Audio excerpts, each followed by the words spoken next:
team building is actually, for a leader, it's not a job you delegate. It is absolutely the core of your job.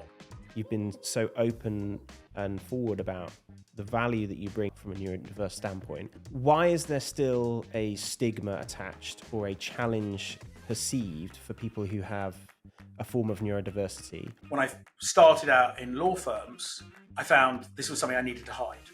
So I think people don't quite understand it entirely.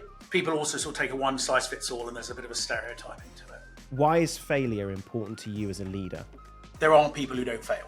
The best leaders are those that can be self-critical, but also not to the point where they dwell on it forever. If you fail and you learn from it, but actually all you do is just focus on the negatives, I don't think you drive yourself forward.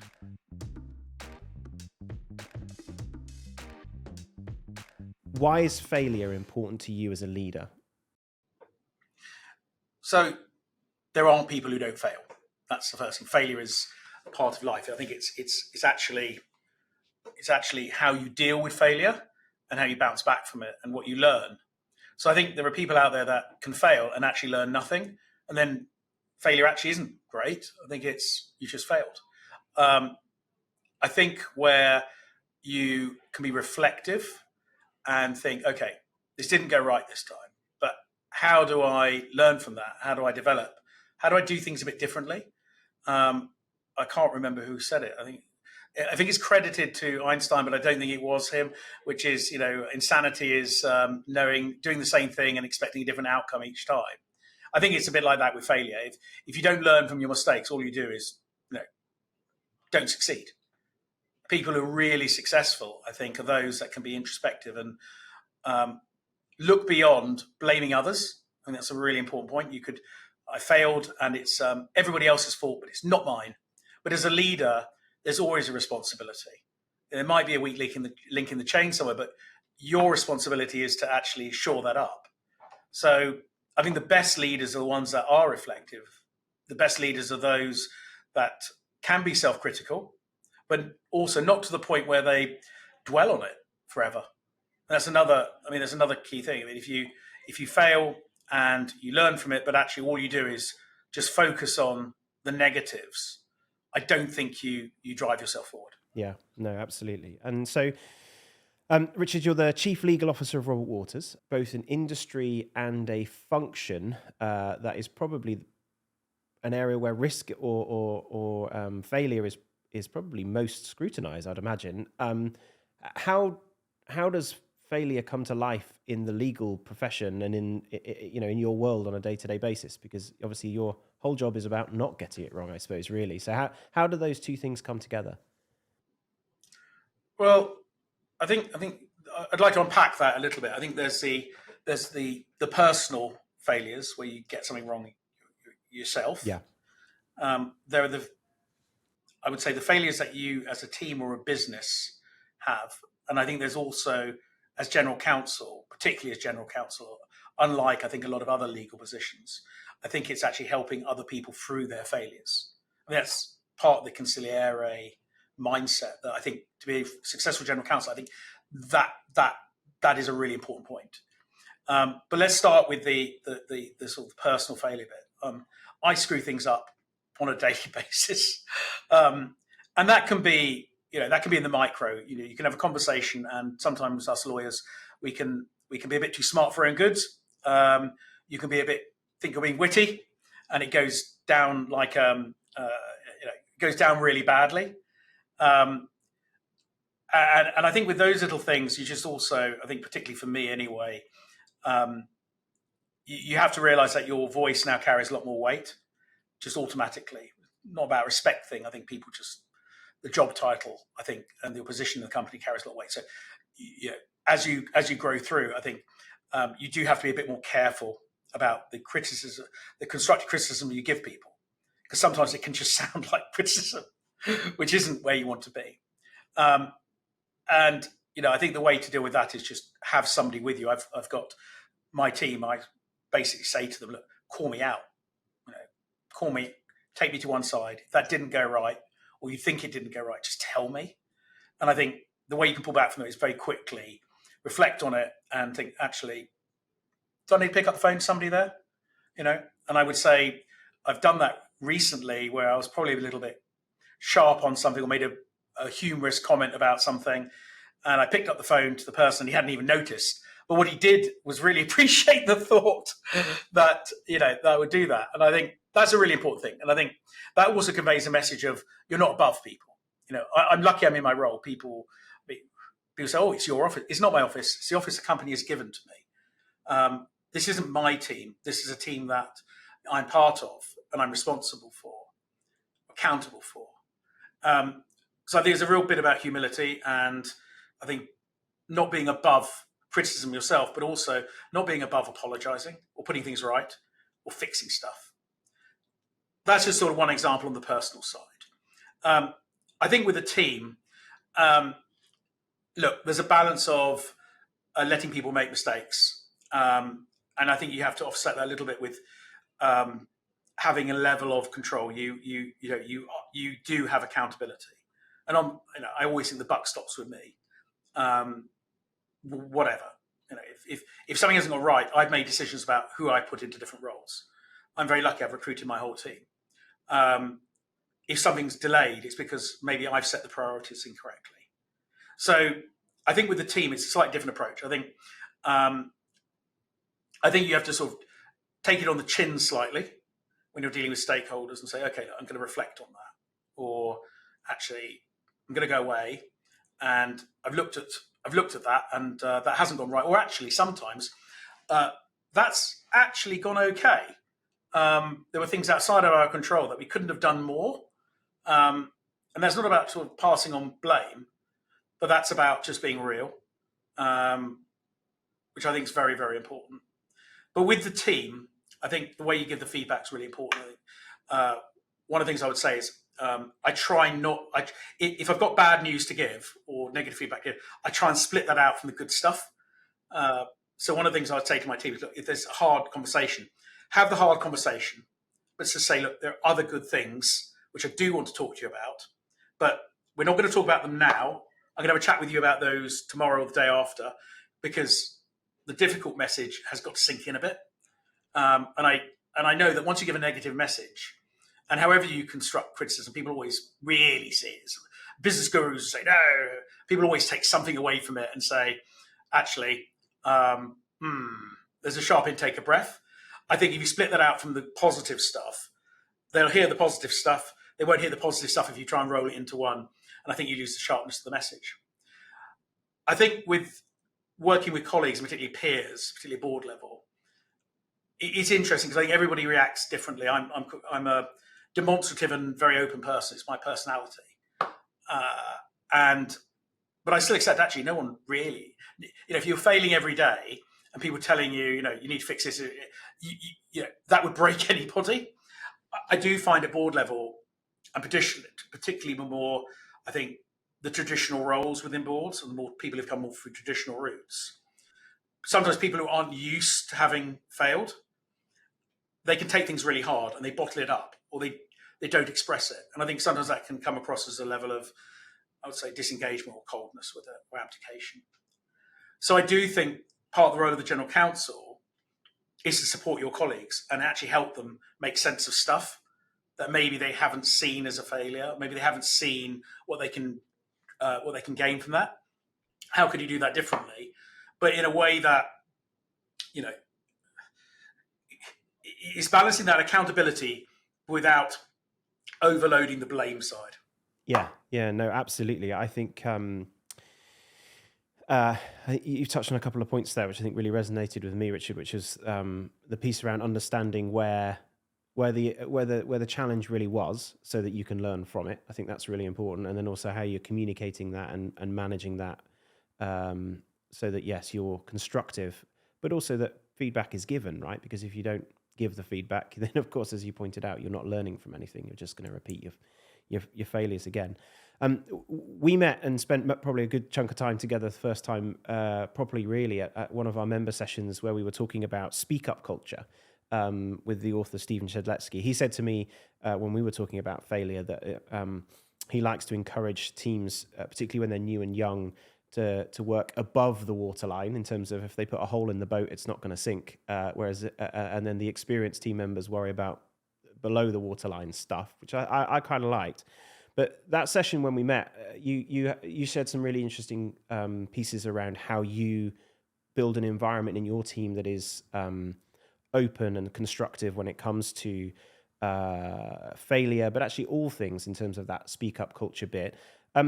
Walk me through how you go about doing that, because you've built your team from 0 to I think 40 professionals around the world. How do you do that? What advice could you give to someone who is building a team and then leading a team and creating that culture that embraces that failure, but it does it in that constructive and supportive way? Look, slightly controversially, I think team building is actually, for a leader, is not a job you delegate. I think it is absolutely the core of your job.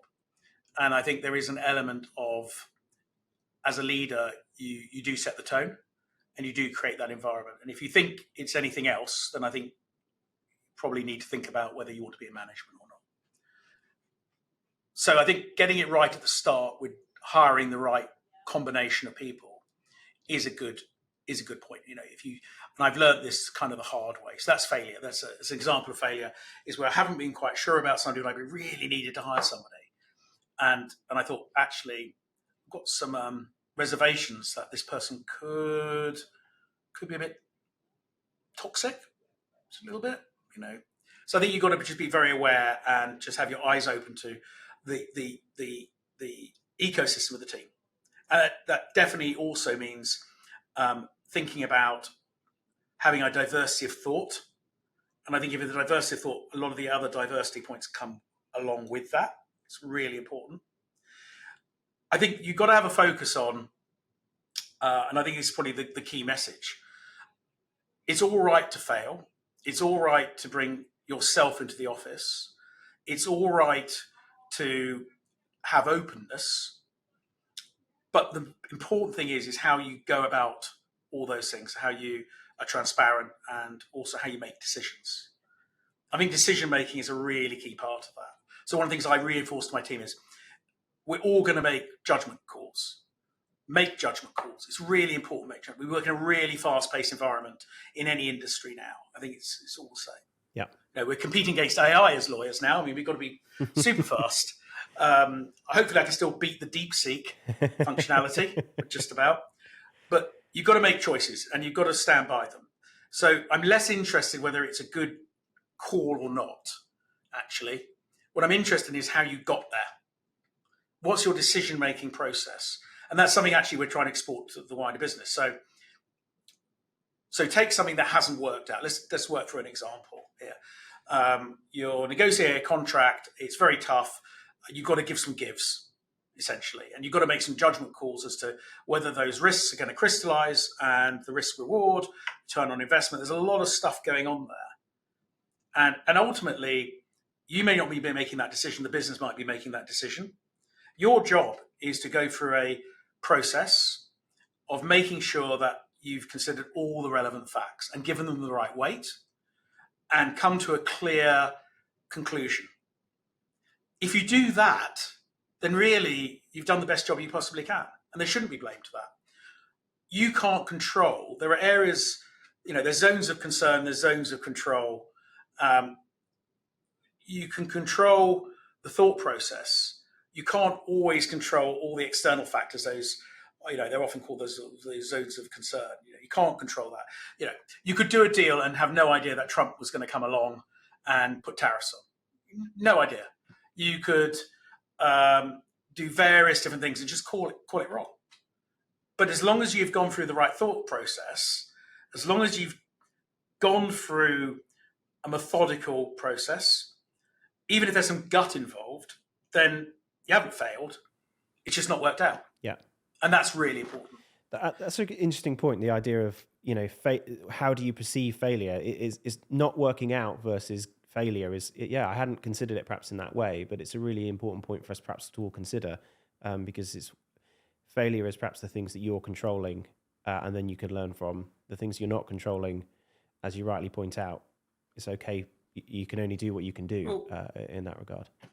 Well, one of the things I've done we're trying to do within the business at the moment is we don't want legal to be, I mean, it's cliche, you know, the department that says no, or the deal blocker. That's actually not our job. Our job is to give the best advice we can, not just the legal advice, but all the other sort of quasi-legal stuff, quasi-commercial stuff, so that the business actually feels confident and comfortable of making a choice, but armed with the facts. The real danger is when people make decisions based on lack of facts or ignorance or prejudice or stuff that should not come into that decision-making process. And so that's one of the things I've really been focusing on this year, is trying to help build some tools, some decision trees with the business. And also, actually, I mean, this is an accountability point, and something else I feel really strongly about is one of the things I've discovered is that sometimes people like legal to say no. So they know they don't want to do something, but they don't want to tell their team that they don't want to do it. They'd rather somebody else told them to do it. So what we tend to see happen is legal can be sort of the bad cop. Now, as we changed our tactic around, no, it's your decision, we are just going to help you make it the best decision you can based on the most information. What we've seen is escalation up the chain. And then what you get, which is fascinating, is, and we've seen this happen, is the decision maker becomes so far away from that deal, so far away from the knowledge, so far away from the coalface, that they tend to say yes eventually, or just pass it up. So, you know, to a CEO, a single deal far down the chain is a tiny part of the firmament for them. So it's easy to say yes. Collect them all up together, it's a different story, it compounds. So one of the things that, which I'm very keen on making sure we do is getting the decision made by the right person.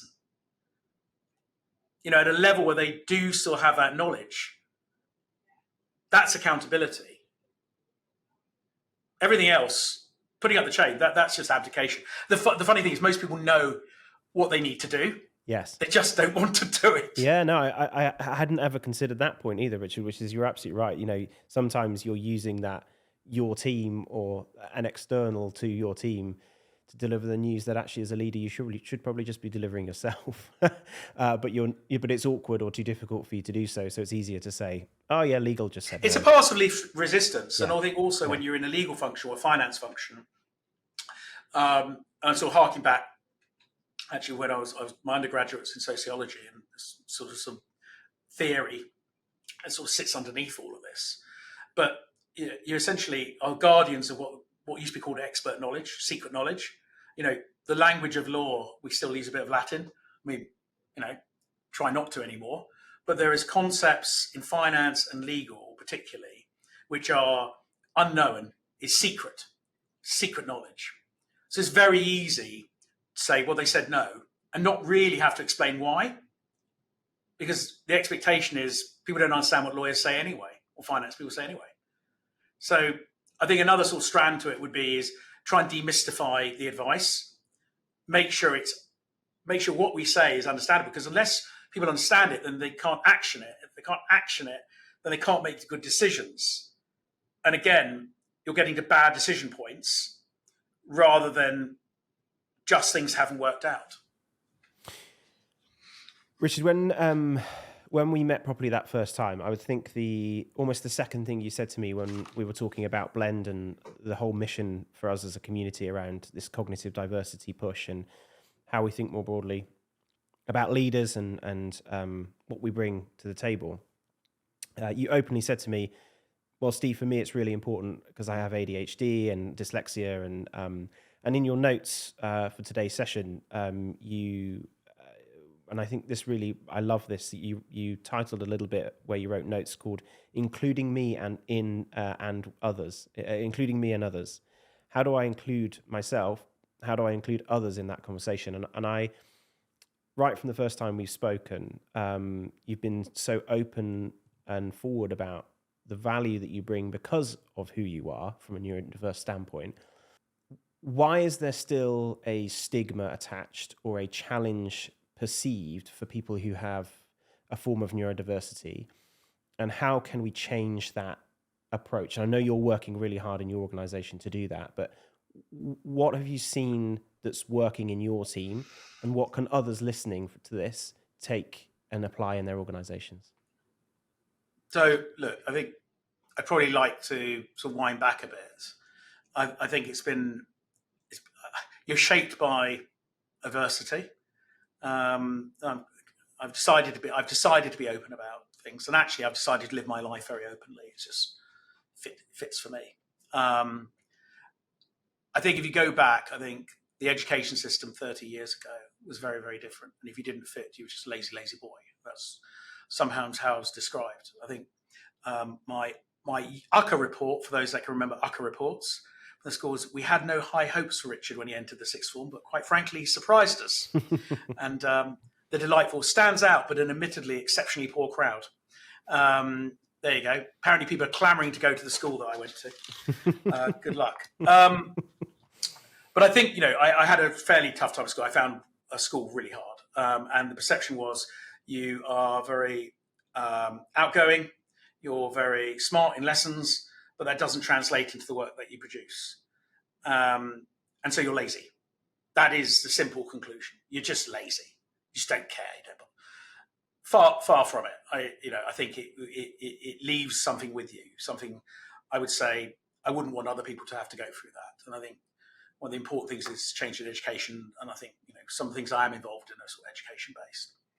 But what it does do, it gives you a level of resilience. And there's a point of actually sometimes you need to believe in yourself and not what other people are saying about you. And you sort of come through.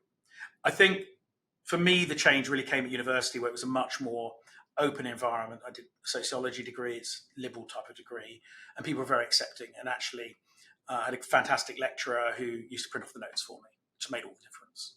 So that accommodation is a big, big point. I think the other thing is also that when I started out in law firms, I found this was something I needed to hide. The joke had been made just when I was at law school, or you might put limited in front of instead of unlimited. You might miss something, and that's actually not how it works. So I think people don't quite understand it entirely, and I think people also sort of take a one size fits all, and there's a bit of a stereotyping to it. But roll forward as you become more confident, and actually the further up the chain you go, where for dyslexics anyway, your written work becomes less important, and your ability to think laterally becomes more important. Your ability to forge relationships and have a connection with people and an empathy with people, I think that comes to the fore. So it's really important to know that there's a journey for people in my position, but that journey is not easy. Other people have difficult journeys for a range of reasons. But this is one I know. But it does get better. And actually some of the things that held you back are no longer relevant. And some of the things that actually have kept you going, like the creativity, the ability to see the wood from the trees, the ability to, I think, be a bit different really matters. I was at a talk the other day with Interlaw. It's one of the things I go to occasionally, and is run by a guy who's a QC, and he's American, gay, dyslexic, and has ADHD.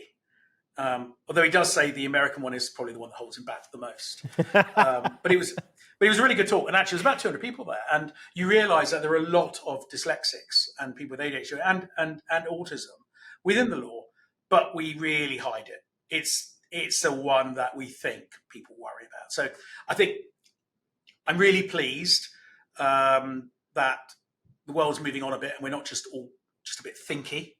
That's part of it in a way. But actually, you can, and I think some people don't like the labels. Actually, I do. I think it helps me make sense of it. I think it's helped me realize that I shouldn't be shameful. And actually, you can do things because of, not in spite of. But so back to your point. I think in building a team, again, it just comes down to diversity of thought. It's about being open and accepting, and you have to do that as a leader. If you are masking all the time, which takes incredibly large amounts of psychological energy, physical energy, it's painful almost to mask and be somebody who you're not. if you can drop that, then it gives people the confidence to also drop their masks and no, actually, I can be my authentic self, can be my real self. And yeah, I may screw up at some point, but okay, I'm still making the right decisions in the right way. Okay. And no one's above me. And it's really important. You cannot put yourself above people. You know, I think the days of leaders who are in ivory towers, who somehow have that sort of a shield around them, it's cold. I think British people are very, we are susceptible to it sometimes. Stereotypical sort of British public school boy, and I say public school boy as opposed to public school girl. I don't think they suffer for it quite as much, but that shield that goes around people, that stiff upper lip, that I'm going to lead my troops over the top into the machine gun fire, and it's going to be great because that's leadership. I think that's wrong. That's just wrong. What leadership is I think being empathetic, that people have lives outside the office. And if you want people to bring their whole selves in, then you're going to have that. I think you've got to be, as a leader, someone who does take the responsibility, even when, I sort of glibly say it's not your fault. Well, that's not right. You run the team.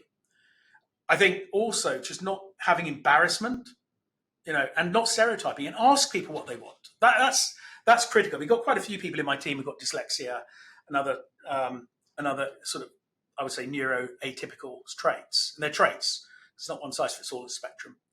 And I think just being confident to be you and accepting of that, and there are some people that I would say, you know what, they can get triggered in a conversation in a way that I know why they're getting triggered. The person on the other end might not understand how they're getting triggered. Yes. But I think the openness really helps to explain that.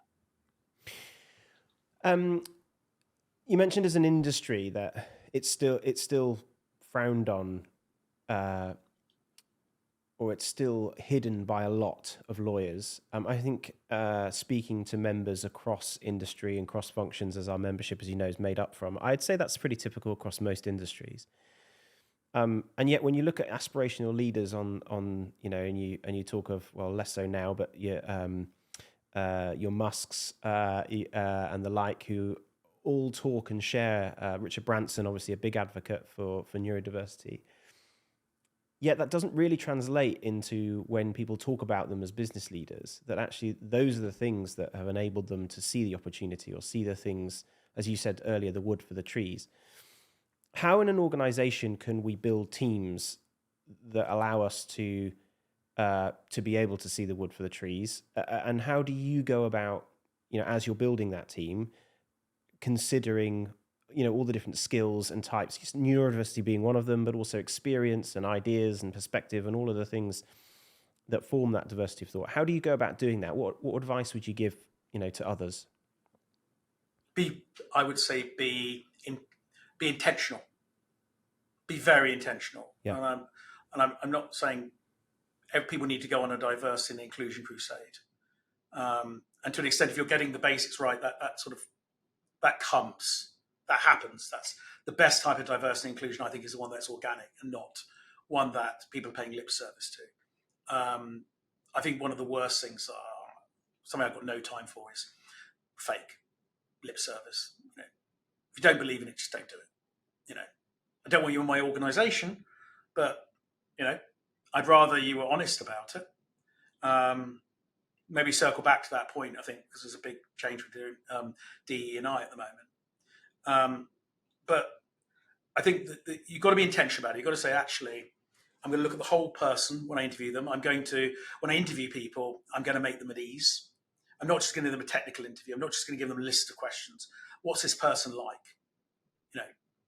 How they going to interact with people? Can I see them interacting? No, look, there's lots of work that goes into, well, you recruit in your own image. Yeah, I think to an extent people do that, but I think you can be intentional and go, okay, this person's not in my own image. This person is probably better than me. This person is different from me, and I think, but be intentional about it. I think one of the challenges, though, is when you get to the boardroom. I think it's slightly different. I have control of my team. I'm very lucky that I have a good deal of autonomy around how I've built this up. it's the honour of my life to be able to do it. I may never ever get another chance to do it.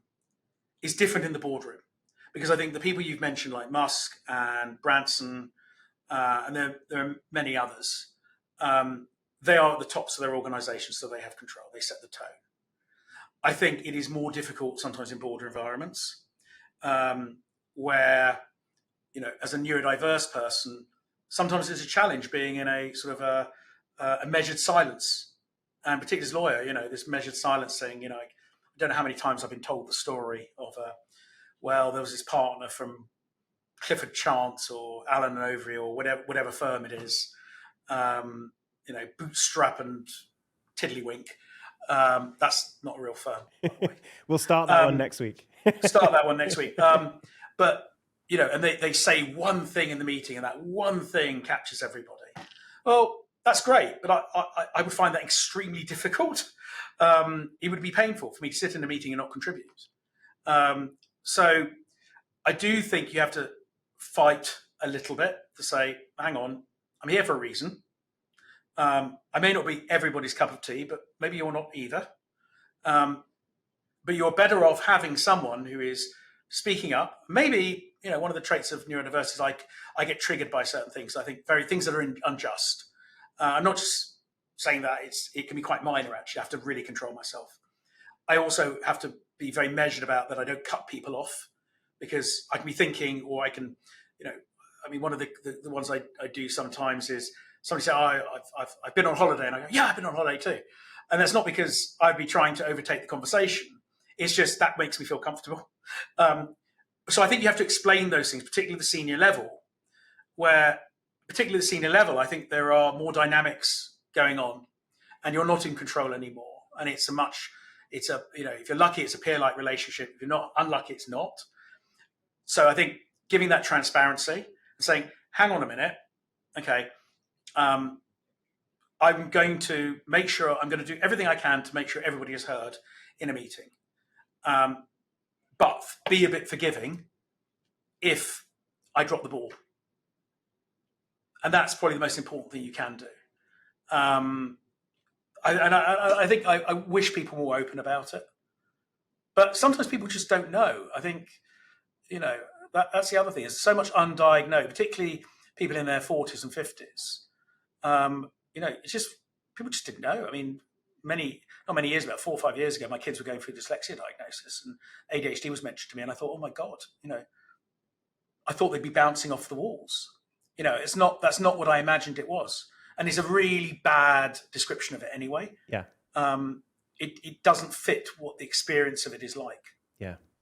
And so different in men and women as well, of course, is the other thing to that. It manifests in a very different way. And one of the things you mentioned there, which I think is really, really important, that often people don't consider when you're building a diversity of thought in your organization and embracing neurodiversity and other elements of that, is the friction that you mentioned, that actually it's uncomfortable for people sometimes to be challenged or to have someone say, I don't agree with that, or that's wrong, or that's right. Because that's not typical of how boardrooms used to be. How can people bring that to life and manage that balance between, as you mentioned, that hierarchical, highly politicized culture, but actually enable that diversity of thought to come through? Because in truth, that's how we get better. That's how we build more successful teams. How should people be considering that? Look, the reality is, if you go into a boardroom and I gave people full force to Richard, that would probably not quite work. And I'm somebody who believes in coaching and self-development. So I've had to, I think, find a happy medium. And there are a few tactics that I use now. So one of the things that I would have done in the past, I no longer do, is I'd link points together. So I'd say, I've got this point to make. Oh, and I've got this point. And it would suddenly, I'd get lost down my own side quests. It would just go off on a tangent and you lose people. So I'm now very intentional again about, if I'm making a point, make one point, and I ask myself, is that a point that needs to be made, or is it just my impulsiveness wanting to ask a question or make a point, and I haven't even finished listening to what's been said? And that is something that I've had to train myself around, because your brain's sometimes spinning at 1,000 miles an hour, and if something gets boring, or for us, something I'm not engaged with, let's probably use that term. It's easy to drift off a bit. So there's that about just having some tactics, and everybody's different, and everybody needs different tactics that don't compromise who you are. There's a reason why you're there. Don't ever forget that. But also a bit more digestible for other people. Because, again, you're not above anybody else. If you go in and make this, I don't know, the Stephen show, the Richard show, the Penny show, that's not good. And also, you're not very effective at that point, because you're not listening. You're just waiting for you're waiting to say the next thing. So I'm now much more careful about that. I think I'm much better also making sure I read the notes properly before meetings, and I do use AI to summarize things for me. I do use AI to say, well, actually, what are the things I maybe should be thinking about here as prompts, so that I'm keeping quite focused on the stuff that I can actually deliver value. And in the end of the day, this isn't about me. This is about the company. This is about this is not about self here. There's something bigger. So intention, discipline, preparation. I think that's really very practical advice, Richard. And again, that balance between business purpose and translating your personal benefit into that is, I think, a really important point. We always, Richard, in podcasts, ask our members to provide some questions for upcoming guests. So your question was actually specifically related to you. So what are the key challenges that you faced when advocating for neurodiversity in leadership roles? And how have you navigated those obstacles in your career? I think I touched on it a little bit earlier. I think the first thing is actually having an openness about the fact that you have neurodiversity. And look, I'm at a point where I was very open about dyslexia for the last 15 years. And there was a long time before that, which I didn't. And I was not very, I would say I was a less happy person. And, you would dread, one of the worst things somebody can do to me, by the way, is send me a document back where they've picked out every single possible typo. And I will have spent hours on it. And maybe there'll only be 2 or 3, but they will have big red pen, particularly when they know. It's probably it's really demotivating, because they don't know the effort that has taken is enormous. So I think there's an education point that, it is different. There is a difference. There's some real benefits that come with that. And there are also some things that actually are very hurtful. They might not hurt somebody else, but they can really impact me. And most people would not want to do that. I don't know. Somebody on the other side from me in a legal case, possibly. I don't know. But it's. So I think there's a piece about, I think, authenticity and transparency again, and actually just explaining to people, let them help you. But there is sort of this other point, which is that we work in practical. We work in a competitive environment. There's no doubt about it. Whether you're a lawyer, an accountant, a marketeer, CISO, to get to the positions in seniority, you've got to have a tenacity. You've got to have a skill set. Might all be the same, but you've got to have those things, and you've got to really want it, because the personal sacrifices you make along the way, you wouldn't do them unless you wanted that. People don't fall into these things. So I think there's also a point of, and maybe you shouldn't have to do this, but there is a piece which is just demonstrating what you can do. So I think one of the things I've been able to do is both in commercial situations and in litigation situations or dispute, is always be the empathetic person, and I think explain things in a very transparent, open way to people. For example, when I sit down sort of in litigation, I always explain, look, no one to the other side, particularly when it's an individual I'm dealing with, say in an employment case, it's like no one ever wins in litigation. If you can both walk away feeling okay, then that's a great job. That's a great job. And look, I'm not here to tell you anything that's not true. If I can't answer something, I won't tell you. I'll say I can't tell you. So having that sort of transparency and that sort of empathy, reading the room, reading people, finding next best alternative compromises. Sometimes people don't want money. Sometimes, most of the time they do want money, but sometimes actually they want recognition that something hasn't gone right. Sometimes actually they just want to move on and have a clean break. So I think all those things you can only really get to if you have a relationship. You don't have that relationship, if people don't feel they trust you, even if they're on the other side from you, then I don't think you get the same result. And that's stuff that neurodiversity, I think, absolutely helps with. Now, when I'm building a team, and I'm looking at my team and I'm looking at the skills that I want them to have, I want them to have those type of skills, regardless of whether they're neurodiverse or not. I want everybody to have those skills. So again, one of the things that management can learn is you may not be dyslexic, you may not be on be on the autism spectrum, but that doesn't mean that you can't learn from others in the same way I can learn from people who are neurotypical. So again, that's sort of a way to I think bring it forward that these things are part of life.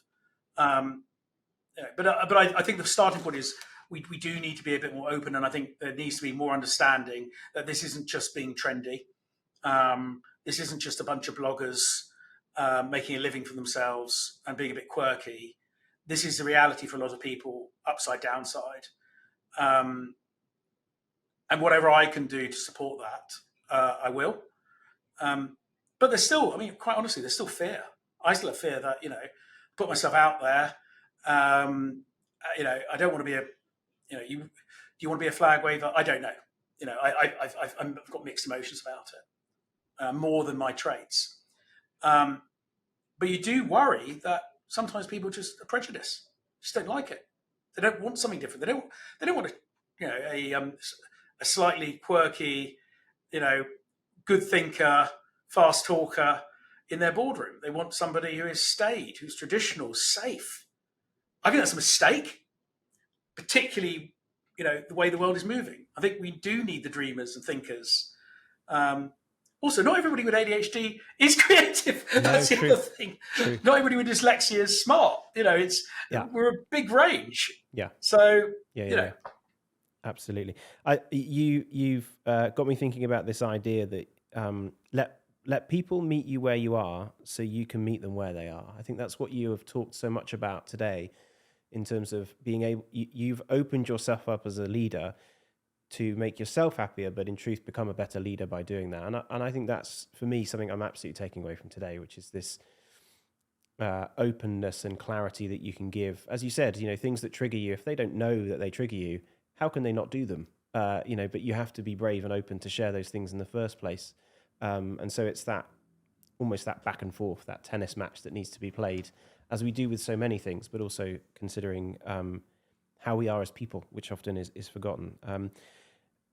Richard, thank you so much. The last thing we always do on the podcast is ask our members for a recommendation, something that for you is incredibly important in your career or to you in life. I know you're a super creative guy, a chef, and always outside. And we were just talking about skiing before we came on, and all these different things. What piece of advice or what recommendation would you give to members or listeners that is really important to you as a leader that might be useful to others?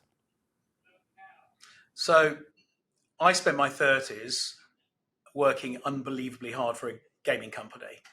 And it was before there was remote working. And my wife worked for one of the professional service firms in M&A. And I'd get home It's midnight sometimes on a regular basis. And there was a point where I realized, what am I doing all this for? What's the point? It was actually, I'd been gone sailing and waited for a mail to come in. The mail didn't come in. But while I was waiting for the mail, I drank a lot of Greek coffee, which resulted in me not sleeping and sitting on a bench and watching the sunrise over the Aegean. And it was that beautiful. But you think to yourself, hang on a minute, I'm actually not happy. Financially, I'm doing okay. Career-wise, I'm doing okay. But I haven't got children. I haven't got a family yet because we put that on hold. So I think my piece of advice is you have one life, and you have to think, how do I be fulfilled in as many areas as I can? How can I enjoy life? How can I get the most out of it? Now, that doesn't mean everything you can do is going to be successful, and that doesn't mean you're going to be able to do everything you want. I think I'm probably not now going to have a career as a musician. I've only started the ukulele a few years ago. I'm not sure if that's also the most trendy instrument, but there are things you can do, and you shape your own future with it. You've got to make the effort for it. Now, I made a decision that I was going to leave that company and go into something else, and that was the right thing. I set a timeline on it. I didn't throw my toys out the pram. But I did decide when I came into something else, I'd start a bit of a fresh, and I would have my activities outside of work, and we would start thinking about having a family. And we were very lucky, and that's why I got 2 lovely children. And I feel more happy and more fulfilled that I have a broader life than essentially just being very narrow focused on career. And actually, career has taken care of itself much better, and I've become a better leader now that I'm more rounded. I'm a very different person to the person I was 15 years ago. I don't shout. I don't get rattled. I don't have that sinking feeling. When you know something's going to go wrong, that fear. And it doesn't stop overnight, but that is the thing I'd say take away from this is, be that holistic person. I do Pilates once a week, and that's it's one of the important things. I had trouble with my back last year, and even if I'm busy, I'll make time for that. That is important. I will have meals with the family a couple of times a week. I can't always do that. Don't be a slave to it, but I think that's the important thing. So be rounded, be holistic. Another theme for me, Richard, from this conversation is about intentionality, being intentional with the things that you do. You've spoken all the way through about considering, being intentional, and then, as you said, not beating yourself up about it, but doing, being conscious about doing the right things. I think you have to as somebody with ADHD, because if you weren't intentional, I would be on side quests all the time. I'd be procrastinating. I would be finding other stuff to do. Setting that intention is really important. I have taken now to writing things down at the beginning of the day. Again, it's one of those things management, but I think actually there's a really good point to it. Is I do write my goal down for the day, and I do write the things I need to get done down. Yeah, and I do tick them off physically. Snap. It's not quite the same. Yep, it's not quite the same when you don't write it down. It's so Get true. yourself a nice pen. Get yourself a nice book. The team laugh at me because there's a stack of pieces of paper on my desk where I do that exercise. It's just a piece of paper every day, piece of paper, and I keep them all because there's a bit of me that doesn't want to get rid of them in case I've missed something on one of those lists. But it orders my brain. So I love that you do that. Richard, thank you so much for joining us on the Fall Forward podcast today. I've really enjoyed this session, and as I've always enjoyed our conversations, but it's nice to be able to share it with others. Thank you so much. Make sure you subscribe to the Fall Forward channel so you don't miss any new episodes. I'll see you soon.